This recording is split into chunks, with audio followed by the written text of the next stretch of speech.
સુરત સ્થિત વીર નર્મદ દક્ષિણ ગુજરાત યુનિવર્સિટીની સમરસ હોસ્ટેલમાં જીવાતવાળું અને ઉંદર પડેલું ભોજન પીરસવામાં આવે તેવા ગંભીર આરોપો સાથે વિદ્યાર્થીઓ ઉગ્ર વિરોધ પ્રદર્શન કર્યું। આ વિરોધમાં એબીવીપી પણ જોડાઈ હતી।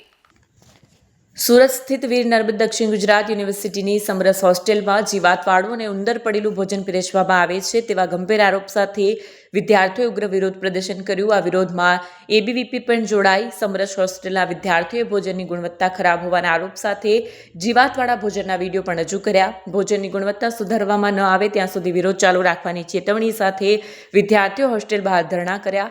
કડકડતી ઠંડી અને આશરે 15 ડિગ્રી તાપમાન હોવા છતાં વિદ્યાર્થીઓ આખી રાત બહાર સૂઈને વિરોધ કરતા જોવા મળ્યા। આ દરમિયાન હોસ્પિટલના સંચાલકો વિરુદ્ધ ઉગ્ર સૂત્રોચ્ચાર કરવામાં આવ્યા। આ મામલે જાણ થતાં સમાજ કલ્યાણ અધિકારી સમરસ હોસ્ટેલ ખાતે પહોંચ્યા અને વિદ્યાર્થીઓની ફરિયાદના આધારે તપાસ હાથ ધરી।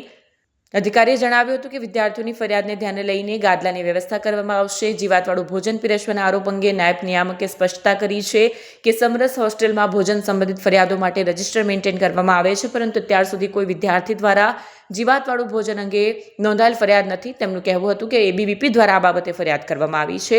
તેમ છતાં આ મુદ્દે હોસ્ટેલના વોર્ડનને કડક સૂચનાઓ આપવામાં આવી છે। બીજી તરફ એબીવીપીના વિદ્યાર્થી નેતાઓએ સમાજ કલ્યાણ અધિકારી સમક્ષ રજૂઆત કરી અને સમસ્યાનો તાત્કાલિક ઉકેલ નહીં લાવવામાં આવે તો ઉગ્ર આંદોલન કરવાની ચીમકી ઉચ્ચારી। Bureau report, Satya TV news, Surat. નમસ્તે, મારું નામ લક્ષ્મણનાથ યોગીરાજ, સુરત મહાનગર મંત્રીની જવાબદારી અખિલ ભારતીય વિદ્યાર્થી પરિષદ। આજે રોજ અમે લોકો ગઈકાલથી અમે લોકો આ વિરોધ પ્રદર્શન કર્યા છે। જે સમરસ હોસ્ટેલમાં 2 મહિના પહેલાં અમે લોકો એક આવેદનપત્ર આપવામાં આવ્યું હતું અખિલ ભારતીય વિદ્યાર્થી પરિષદ તરફથી, જેમાં સ્પષ્ટ પ્રાથમિક સુવિધાને લઈને સમરસમાં જે સમસ્યા ઘણા સમયથી ચાલી રહી હતી, એમાં ભોજનને લઈને હોય કે પછી નિવાસમાં રહેવાની વ્યવસ્થા હોય કે પછી વિદ્યાર્થીને બાથરૂમમાં વ્યવસ્થિત એમની સુવિધાઓ, સાફ સફાઈ હોય કે પીવાના પાણીને લઈને હોય, તમામ પ્રકારની અમે લોકો ત્યાં માંગ મૂકેલી હતી। જેમાં ઠંડીના ટાઈમમાં ગરમ પાણી મળે અને એમને જે ગરમીને જે દર વર્ષે જે એડમિશન થાય વિદ્યાર્થીને એડમિશન તરફે જ્યારે એ લોકોને નવા કંબલને જે મળતા હોય છે એ દર વર્ષના જેમ આ વર્ષે પણ એ લોકોને નહીં મળ્યા, એની પણ સપોઝ અમે માંગ મૂકી છે કે આ વર્ષે જે વિદ્યાર્થી ઠંડીમાં હેરાન થાય ને ગતિ થાય છે એ લોકોને સપોઝ એ લોકોને મળે એવી બધી અમે લોકો માંગ મૂકી હતી 2 મહિના પહેલાં।